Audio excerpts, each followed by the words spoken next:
Masyarakat Kota Palembang yang melintas Jalan Nurdin Panji Palembang akan disuguhkan pemandangan yang tak biasa. Tanaman kelengkeng tumbuh subur di sepanjang tepi Jalan Nurdin Panji, Kelurahan Sukarami, Kota Palembang. Terlihat buah kelengkeng yang tumbuh subur berjejer rapi tertanam di tepi Jalan Nurdin Panji Palembang.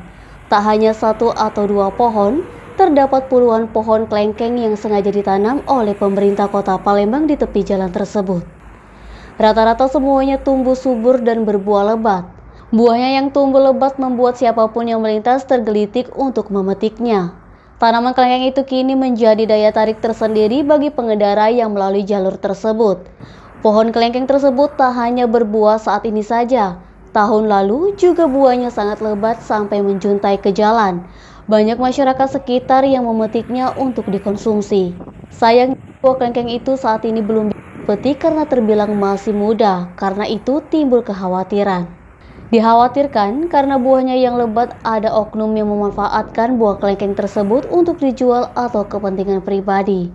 Ruri, warga Jalan Nurdin Panji mengatakan, tanaman kelengkeng tersebut sudah beberapa tahun yang lalu ditanam. Buahnya juga bisa diambil pengendara yang tak sengaja lewat dan mampir untuk memetiknya. Ruri menuturkan warga sekitar ikut senang melihat tanaman kelengkeng yang tumbuh subur di daerahnya itu.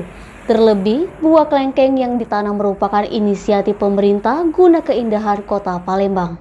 Warga berharap agar tanaman kelengkeng yang ditanam bisa menjadi daya tarik masyarakat, serta menjadikan Kota Palembang ditanami tanaman yang bermanfaat terlebih di taman kota.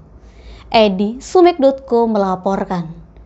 Jangan lupa like dan share video ini, subscribe YouTube Sumiko Official. Selalu terapkan protokol kesehatan, sehat bahagia selalu untuk kita semua.